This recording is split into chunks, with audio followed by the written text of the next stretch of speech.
Bonjour. Dans un instant, vous allez écouter une session enregistrée de connexion et prière matinale. Un moment d'encouragement et de prière dédié aux célibataires avec un temps de lecture de la parole avec un partage autour d'un thème.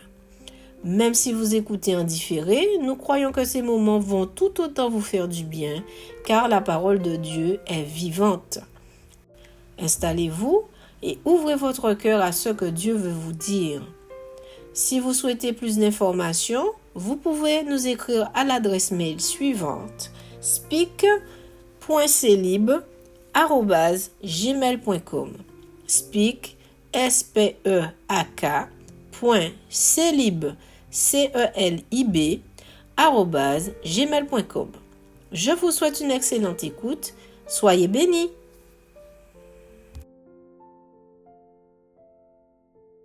Ok, je vous dis bonjour. Bonjour à tous, j'espère que vous allez bien. Le thème de ce matin, c'est protège tes yeux. En fait, cette semaine, le Seigneur m'a un peu interpellé sur ça, les yeux. Dans le naturel, en fait, les yeux nous permettent de voir ce qui nous entoure. Et ça nous permet aussi de prendre des décisions parce que si on voit un danger, forcément, on va pas aller là où il y a le danger. Et tout ce que nous regardons, en fait, ça va nous influencer. Et tout ce que nous regardons, en fait, va initier notre direction. On regarde là où on va. Voilà. Et du coup, les yeux, en fait, c'est associé au sens qui est la vue. Et en fait, spirituellement, ça a une incidence. Ça a une incidence sur beaucoup de choses. Ce que l'on va regarder, ça aura une incidence sur notre cœur, sur notre foi, sur nos pensées et nos décisions. Donc, je pense que c'est un sujet, ça reste important de prier là-dessus. Il y a plein de sujets pour lesquels on ne pense pas à prier, mais comme j'ai encore vu, la Bible dit tellement de choses à propos de ça. Donc, je vais vous donner vraiment une infime partie, mais vraiment que le Seigneur puisse vous orienter par la suite, pour peaufiner les choses avec vous. Et un des exemples, ensuite on va entrer dans la parole, c'est Pierre lorsqu'il a marché sur l'eau. Formidable exploit. Le contexte, c'est la tempête. Hein? Comme aujourd'hui, bon, ça devait être plus fort, mais bon, il y avait les vents, il y avait la mer qui a agité. Et Jésus lui dit, viens. Et Pierre, courageux comme il a dit au Seigneur, mais si c'est toi, eh bien, ordonne-moi de venir. Et Jésus lui a dit, viens. Et il a bien commencé. Et dans le passage, ça dit bien que ses yeux se sont attardés sur la mer agitée, sur le vent. Et au moment où ses yeux se sont détournés de Jésus, il a commencé à couler. Et c'est une belle analogie pour dire que des fois, le Seigneur va nous envoyer quelque part où on est sûr de là où on va, on a la promesse, tout, on a la parole du Seigneur. Mais il s'avère que nos yeux nous font défaut et ça nous détourne du but initial. Donc, c'est important de prier pour ça. Et du coup, les questions qui nous sont adressées en ce matin sont les suivantes. Qu'est-ce que tu vois présentement? Qu'est-ce que tu vois? Je parle spirituellement, bien sûr, hein? Qu'est-ce que tu vois? Qu'est-ce que tu vois par rapport à ta situation présente?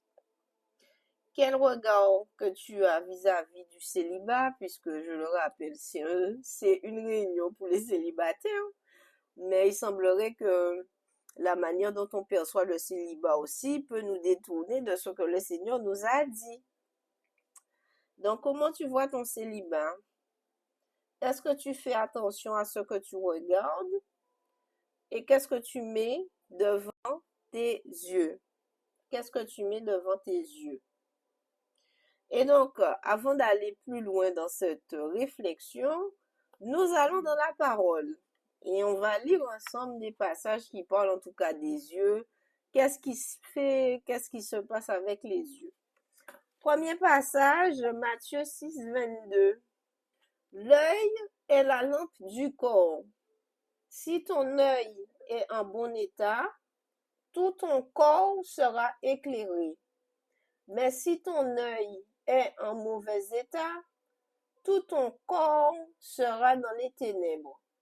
Si donc la lumière qui est en toi est ténèbres, combien seront grandes ces ténèbres? Ensuite, on va aller dans Psaume 121. Je lève mes yeux vers les montagnes. D'où me viendra le secours? Le secours me vient de l'Éternel qui a fait les cieux et la terre. Il ne permettra point que ton pied chancelle. Celui qui te garde ne sommeillera point. Ensuite, on va aller juste à côté au psaume 123, verset 1. Je lève mes yeux vers toi qui sièges dans les cieux. Voici, comme les yeux des serviteurs sont fixés sur la main de leur maître, et les yeux de la servante sur la main de sa maîtresse, ainsi nos yeux se tournent vers l'Éternel notre Dieu, jusqu'à ce qu'il ait pitié de nous. Ensuite, on va dans Hébreux chapitre 12. Nous donc aussi, puisque nous sommes environnés d'une si grande nuée de témoins, rejetons tout fardeau et le péché qui nous enveloppe si facilement, et courons avec persévérance dans la carrière qui nous est ouverte, ayant les regards sur Jésus, le chef et le consommateur de la foi, qui, en vue de la joie qui lui était réservée, a souffert la croix, méprisé l'ignominie, et s'est assis à la droite du trône de Dieu. Nous poursuivons. Proverbe 15, verset 3. Les yeux de l'Éternel sont en tout lieu, observant les méchants et les bons.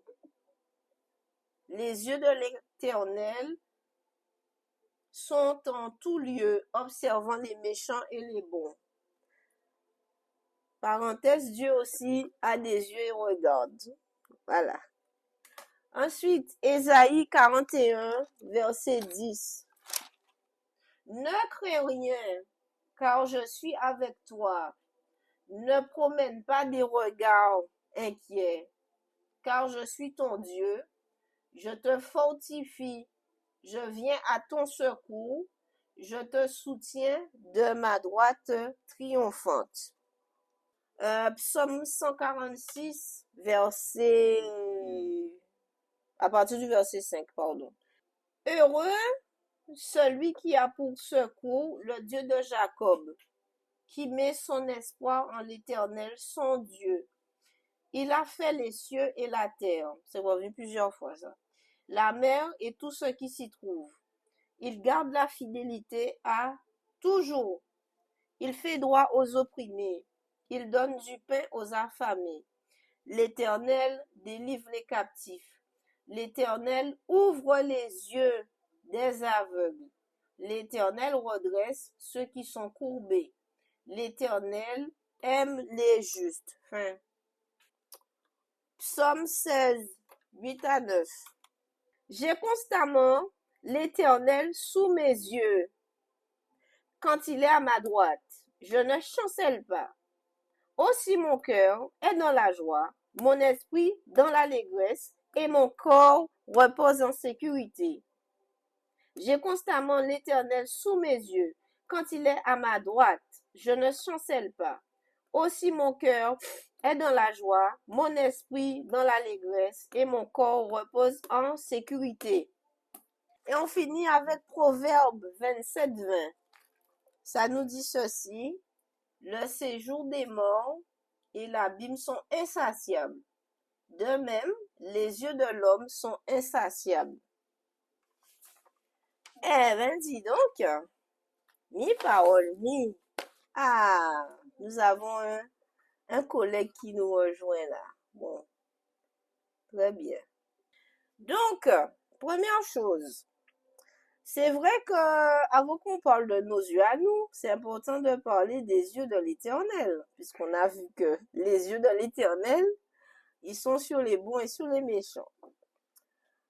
Et souvent, en fait, on va même chanter Yahweh, Rapha, Elohim, hein. On va parler du Dieu qui pourvoit, le Dieu qui guérit, le Dieu qui est fidèle. Mais saviez-vous que l'un des noms du Seigneur, c'est le Dieu qui voit. Il s'appelle El Roi, le Dieu qui voit. Et on va dire cette facette de Dieu a été mentionnée par rapport à une femme dans la Bible qui s'appelle Agar. Agar, c'était une servante d'Abraham et ils ont fait un bébé ensemble et Sarah n'aimait pas Agar et ils ont dit, bon, allez dans le désert. En fait, on a envoyé cette femme enceinte dans le désert afin qu'elle meure. Voilà, donc c'est un cadre assez malheureux. Et le contexte, ben, c'est qu'elle était isolée, elle était abandonnée, elle était seule, elle était rejetée. Et du coup, ben, il s'avère que même là, dans cette situation, Dieu lui-même est venu lui parler. Et Dieu lui a donné des promesses. Entre autres, qu'il va multiplier sa postérité. Et elle a été tellement, on va dire, interpellée que ça, qu'elle a dit, mais Dieu, il est celui qui voit, en fait.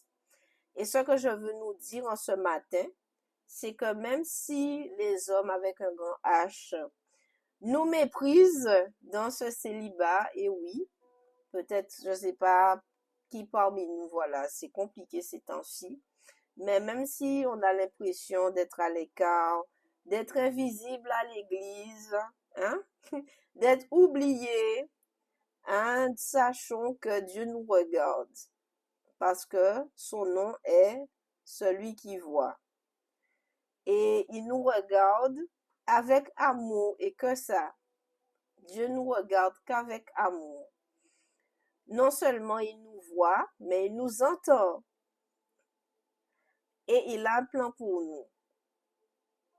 Et c'est important de se rappeler de cela parce qu'on peut vivre des choses en fait qui peuvent nous faire croire que Dieu ne nous voit pas, que Dieu nous a tourné son dos, que non, tout ça c'est faux. Il s'appelle celui qui voit. Voilà. Et en plus de celui qui voit, ses yeux parcourent la terre et il a le regard sur les bons et les méchants. Donc tout ce que nous faisons, il le voit, que ce soit physiquement ou spirituellement. Il voit nos pensées, il voit l'état de notre cœur. Dieu voit tout, en fait. Et avoir cette pensée, ça permet en tout cas d'avoir une conduite qui soit agréable devant lui. Et surtout, avoir en pensée qu'il a un regard d'amour, en fait. Ça nous permet de régler notre conduite et avoir cette attitude comme Joseph l'a fait par rapport à la femme de Potiphar. Quel mal ferais-je aux yeux de l'Éternel? Je crois qu'il a dit ça comme ça.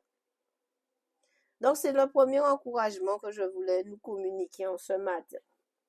Maintenant, on va parler de nous. On va parler de nous par rapport au verset que nous avons lu. J'ai une, deux, trois, quatre, ouais, j'ai 6 choses à vous dire. La première, c'est que, comme le premier passage, on l'a vu dans Matthieu, là, euh, que les yeux sont comme une lampe pour le corps. C'est important qu'on veille en tout cas au bon état de nos yeux. C'est impératif en tout cas de faire le tri par rapport à ce que nous regardons. Parce qu'encore une fois, ça a une influence sur notre cœur, nos pensées, nos décisions. Les pensées, je crois qu'il y a des pensées qui viennent pas comme ça. Il y a des pensées qui sont le fruit de ce que nous avons regardé. Ce que nous avons regardé, en fait, produit des semences qui après, ben, ça pousse et ça crée des choses qu'on n'a pas voulu. Et du coup, c'est impératif de faire le tri Et quand il y a des choses qui viennent à nous, on va dire ça comme ça, indépendamment de notre volonté, c'est important d'avoir ce réflexe de s'en détourner et de même fuir. Parce que sinon, ben, ces semences-là vont grandir et ils vont avoir des conséquences. Et souvent, on va regarder à, entre guillemets, la chute, on va regarder à la conséquence, mais notre automatisme, en fait, c'est de regarder, mais qu'est-ce qui m'a conduit à penser ça? Qu'est-ce qui m'a conduit à? Et souvent, ben, c'est quelque chose qu'on a regardé. Donc, plutôt de prier, je vais dire ça comme ça, à la conséquence, demander au Saint-Esprit, mais Seigneur, qu'est-ce que j'ai regardé qui a fait que je suis arrivé là? Il vous dira, je l'ai expérimenté, il vous dira, ah, j'ai dit, ah ouais, c'est vrai. Ah ouais, c'est vrai, j'avais vu ça, c'est vrai. Mais ça, non. Et on avance, on reste pas sur un échec, on avance. On n'est pas des enfants d'échec, donc voilà. Ensuite, la Bible recommande de donner une seule direction à nos yeux. On ne doit pas, enfin, on ne devrait pas regarder partout. Dieu nous a fait avec deux yeux devant. On peut pas regarder en arrière. On n'a pas Dieu derrière la tête. On n'a pas Dieu sur le côté. Et c'est comme si même quand Dieu a conçu notre corps, c'était pour nous rappeler que on peut regarder que devant. On peut regarder que dans une seule direction, en fait. Et la direction qui est recommandée par la parole de Dieu, c'est vers Dieu, voilà. C'est vers Dieu, c'est vers Jésus. Je lève mes yeux vers les montagnes d'où me viendra le secours. Je lève mes yeux vers l'Éternel. Il n'y a que ça. Donc, notre entraînement, c'est vraiment ça. Regarder à Dieu. Autant faire se peut. Regarder à Dieu.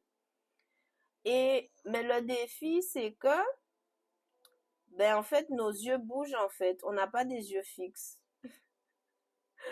Pourquoi alors il y a des verbes comme lever les yeux? Si tu lèves les yeux, ça veut dire que tu veux baisser les yeux. Pourquoi Dieu lui-même dit ne promène pas des regards inquiets? C'est que les yeux ne restent pas fixes en fait. Et donc constamment, dans la mesure du possible, nous devons ramener nos yeux vers l'Éternel, nous devons ramener nos yeux vers ses promesses, nous devons ramener vos yeux vers ce qu'il dit et pas autre chose. Eh bien, c'est vrai, c'est ce qui nous a fait défaut. On a juste détourné notre regard 2 secondes et voilà, c'était foutu. C'était foutu en fait. Et l'autre défi aussi, c'est que il y a beaucoup de choses qui veulent nous détourner, nous empêcher de garder les yeux fixés vers Jésus. Surtout dans le célibat, oh mon Dieu, surtout dans le célibat là, entre ce que les gens disent, entre les pensées de oh Dieu, qu'est-ce que tu fais? Entre les pensées de dévalorisation, entre le cœur qui, voilà, il y a des attentes, mais les attentes sont pas comblées. Tout ça, ça nous détourne de Dieu, en fait. Et Dieu, il est le Dieu qui voit, en fait. Il n'est pas aveugle. Il sait ce qu'il fait. Et ce qui nous détourne, en fait, c'est quand on va vraiment être focalisé plus sur ce qui nous manque. On va être focalisé sur ce qui nous manque, plus sur la capacité de Dieu. Et ça nous embête tout ça. Donc, je suis là pour nous encourager. Je nous rappelle encore que ce que nous fixons, c'est ce qui va nous influencer. Et quand on va être que sur ce que l'on va fixer, tout le reste n'a plus d'importance. Pareil, quand on conduit, on regarde devant. Si on regarde trop longtemps sur le côté, c'est sûr qu'on fera un accident. Parce on a perdu de vue, en tout cas, ce qui était devant. Ouais, c'est des choses simples que la nature nous enseigne et qu'on peut appliquer à notre vie spirituelle. Et en fait, l'image que j'avais par rapport à ça, c'est comme si que on marche en fait dans un couloir très très sombre. Il n'y a pas de lumière du tout, sauf au bout. Et en fait, ce qui va nous permettre d'avancer, c'est de regarder constamment cette lumière pour arriver jusqu'au bout. Mais des fois, je ne sais pas pourquoi, on va regarder l'obscurité qui nous environne. Eh ben, quand on regarde cette obscurité qui nous environne, ça nous fait trébucher puisqu'on regarde plus la lumière. Voilà. Donc, voilà, pour avancer, on doit regarder vers la lumière. On doit vraiment tenir bon, persévérer à regarder cette lumière. Alors, ensuite, avant-dernier point, ce qui va nous motiver, en tout cas, à protéger nos yeux physiques et spirituels. Très important, parce qu'il faut une motivation. Il faut qu'on soit motivé à le faire, parce que sinon, hein. En tout cas, ce qui va nous motiver à protéger nos yeux physiques et spirituels, c'est deux choses. C'est de ne pas oublier que notre cœur est précieux et fragile. Parce qu'il est dit que dans notre cœur, il y a des sources. Il y a des sources de la vie. Et il ne faut pas que ces sources-là soient altérées.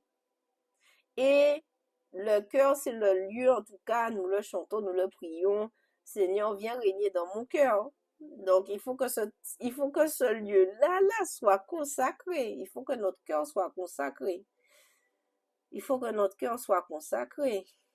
Donc, quand on a conscience de ça, on va dire, bon, je vais faire attention à ce que je regarde au maximum parce que il y a notre humanité. Le monde ne nous fait pas de cadeaux, le diable ne nous fait pas de cadeaux. Donc, j'entends, je comprends que c'est compliqué. Mais le Seigneur vraiment veut nous rappeler ça, en fait. Et en fait, on va le faire avec son aide. On ne fait pas ça tout seul. Donc, on doit se rappeler que notre cœur est précieux et fragile. Et comme je l'ai dit tout à l'heure, ce qui va nous motiver à protéger nos yeux physiques et spirituels, c'est la foi dans le fait que euh, c'est la foi dans la capacité de Dieu plus que ce qui nous manque. La foi dans la capacité de Dieu plus que ce qui nous manque.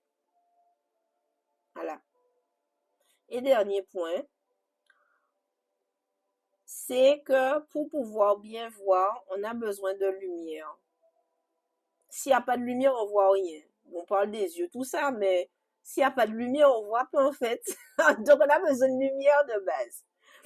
Et du coup, si la quantité de lumière en nous est minime, tout ce que l'on devrait voir autour de nous, on va passer à côté parce qu'on n'a pas assez de lumière. Donc on doit augmenter l'intensité de lumière en nous.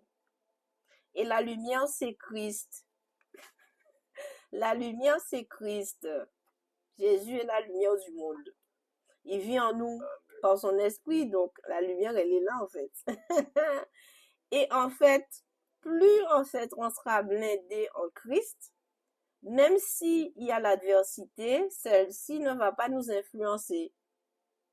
Parce qu'en fait, la lumière ne va pas exempter la présence d'adversité. Attention, hein, c'est pas pour dire oui, il y a la lumière, donc tous les trucs vont disparaître. Non. Les ténèbres, les choses vont faire leurs affaires, mais ça va plus nous influencer. Parce que nous avons augmenté l'intensité de lumière en nous. Et la lumière aussi, pour finir, c'est la communion avec Dieu. Plus cette communion sera grande, plus cette communion sera profonde, et plus en fait Dieu va transformer notre perception des choses, notre perception des situations, notre perception des personnes. En fait, on va plus voir comme on voit, on va voir comme Dieu. Et ça, c'est beau. Donc voilà, le dernier point que j'ai énoncé, c'est la communion avec Dieu. Plus tu vas être en communion avec Dieu, plus en fait il va t'orienter dans ce que tu dois, ce que tu peux en tout cas, ce que tu peux regarder ou pas. J'aime bien dire que la sanctification est personnelle. Des choses que toi, tu ne peux pas supporter, d'autres pourront le supporter inversement. Je prends mon exemple, moi c'est la musique. Il y a des musiques, je peux pas. Mais il y a d'autres personnes, enfin, d'autres enfants de Dieu, ça va pas les déranger. Mais pourtant, on n'est pas dans un jugement mutuel. C'est chacun avec sa relation avec Dieu. Il sait pourquoi. Et Dieu sait pourquoi. Et Dieu m'a expliqué pourquoi par rapport à la musique. J'étais dans le monde avant, j'allais dans les soirées. Et en fait, certaines musiques vont avoir une influence sur moi. Donc, à partir du moment où j'ai compris ce principe-là avec Dieu, je dis, bon, mais ok, je vais éviter certaines choses.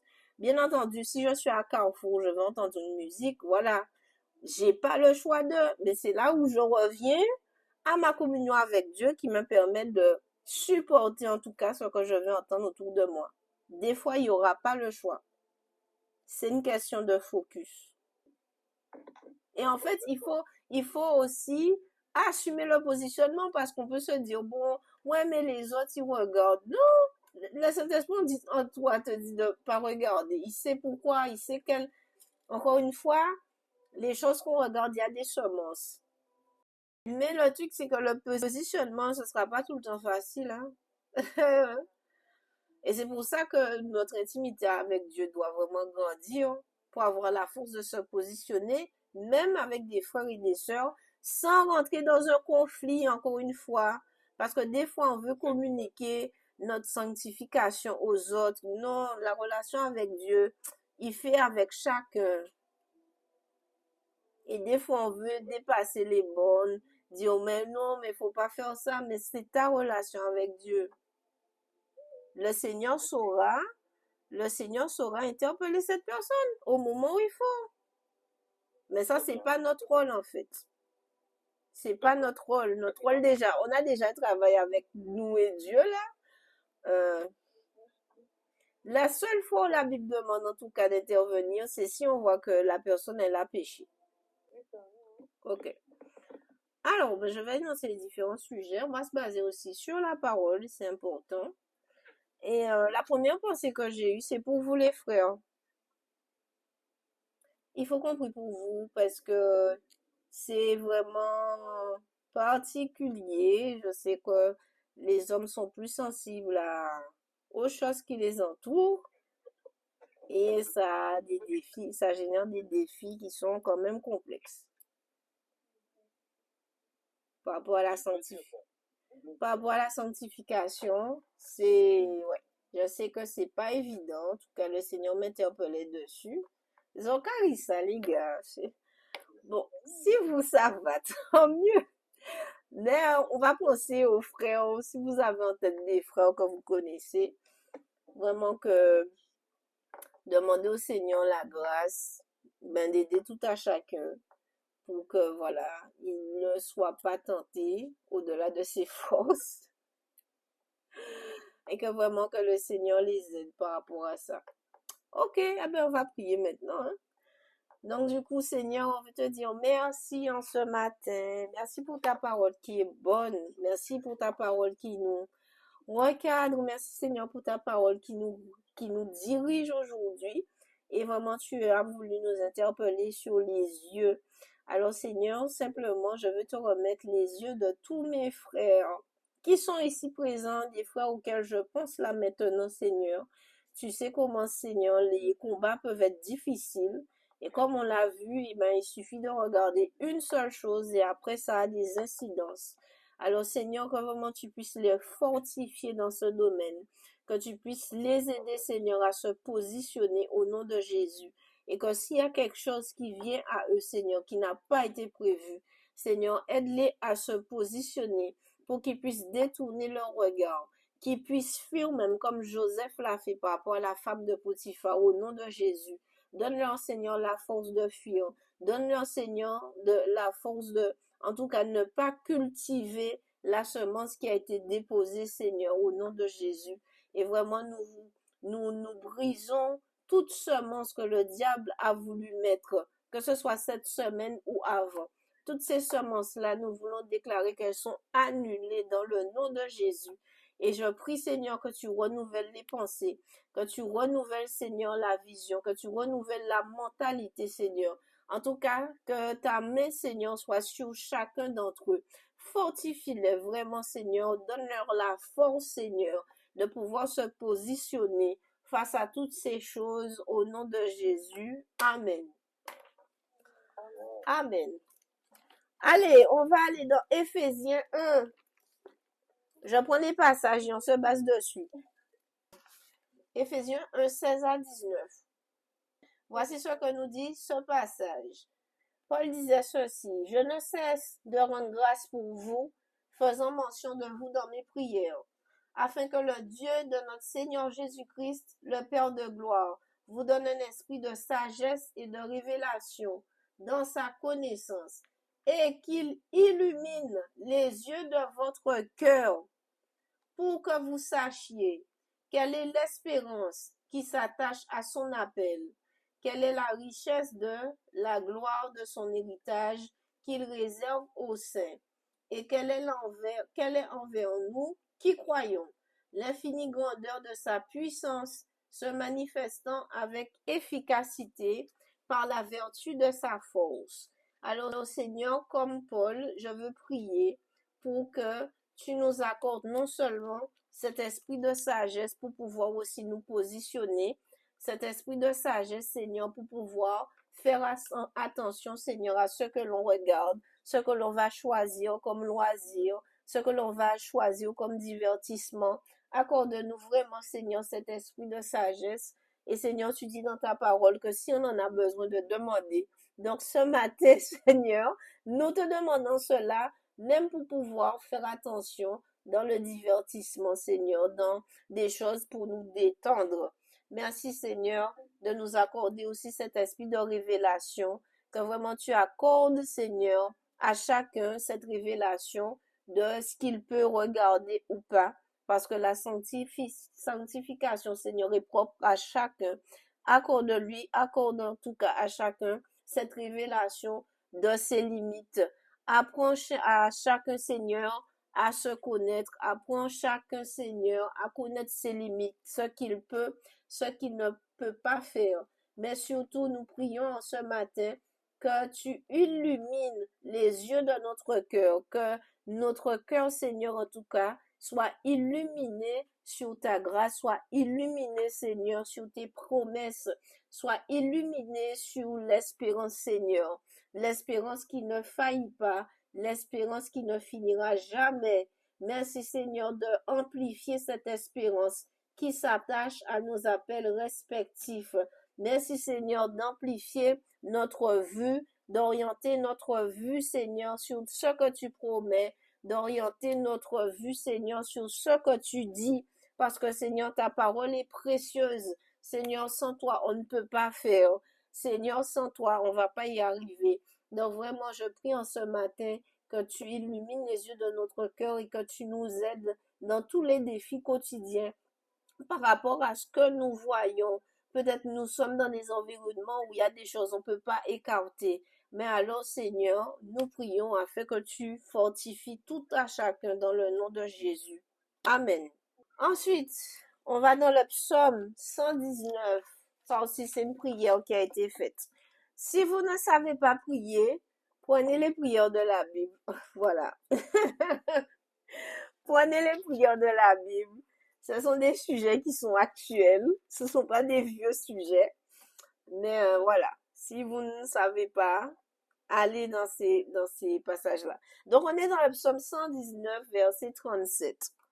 Détourne mes yeux de la vue des choses vaines. Fais-moi vivre dans ta voie. Et on va prier sur cette base. Que le Seigneur nous détourne en tout cas de tout ce qui n'est pas important. Détourne nos yeux, Seigneur, de toutes les choses qu'on a pensées importantes, mais qui, à tes yeux, ne le sont pas, Seigneur. Détourne nos yeux et ramène-nous, Seigneur, dans ton sentier. Ramène-nous, Seigneur, dans tes promesses. Fais-nous vivre comme ce personnage a prié. Fais-nous vivre dans ta voie. Que ta voix, Seigneur, on puisse dépendre de cette voie-là, qu'on ne puisse pas aller, Seigneur, dans autre voie que la tienne. Fais-nous vivre, Seigneur, dans cette voie. Fais-nous vivre, Seigneur, dans cette voie.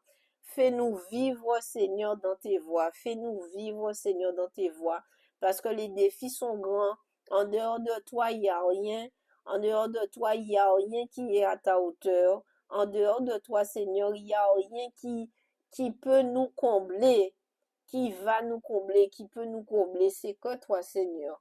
Alors vraiment, par ton esprit, aide-nous encore à plus dépendre de toi. Aide-nous, Seigneur, à encore être plus dans ton intimité, Seigneur, pour que même si, comme on l'a vu, il y a des adversités, qu'on puisse tenir ferme, même s'il y a des adversités, que ça ne nous détourne pas, en tout cas, Seigneur, de ta voix. Seigneur, tu es bon pour nous aider. Tu as dit que tu ne vas pas nous abandonner. Et nous voulons te remettre en ce matin, Seigneur, toutes nos faiblesses, toutes nos failles, toutes les choses, Seigneur, qui nous ont détournés. Mais aujourd'hui, par ta parole, tu nous ramènes tout ce que nous sommes, tu nous ramènes. Notre esprit est ramené, notre corps aussi est ramené, oui. Notre âme aussi est ramenée. Et nous poursuivons ta route, Seigneur. Merci vraiment pour la réorientation spirituelle au nom de Jésus. Amen. Et on va finir avec 2 Rois 6. C'est une prière qu'un prophète a fait à quelqu'un. Alors, le serviteur de l'homme de Dieu se leva de bon matin et sortit. Et voici, une troupe entourait la ville avec des chevaux et des chars. Et le serviteur dit à l'homme de Dieu, « Ah mon Seigneur, comment ferons-nous » Il répondit, « Ne crains point, car ceux qui sont avec nous sont en plus grand nombre que ceux qui sont avec eux. » Élisée pria et dit, « Éternel, ouvre ses yeux pour qu'il voie. » Et l'Éternel ouvrit les yeux du serviteur qui vit la montagne pleine de chevaux et de chars de feu autour d'Élisée. Ce que l'on peut retenir pour nous, c'est ça. C'est que on va voir des choses qui vont nous faire flipper, qui vont encore nous détourner de ce que Dieu a dit, qui vont nous détourner de ce que le Seigneur est capable de faire. Ah, ça met la peur là, ça met la peur, ça met la peur. Mais nous prions pour que le Seigneur ouvre nos yeux. Une fois qu'il a vu les chevaux, les chars de feu autour d'Élysée, eh bien, il était plus sur les chevaux physiques, on va dire ça comme ça, les chevaux des ennemis.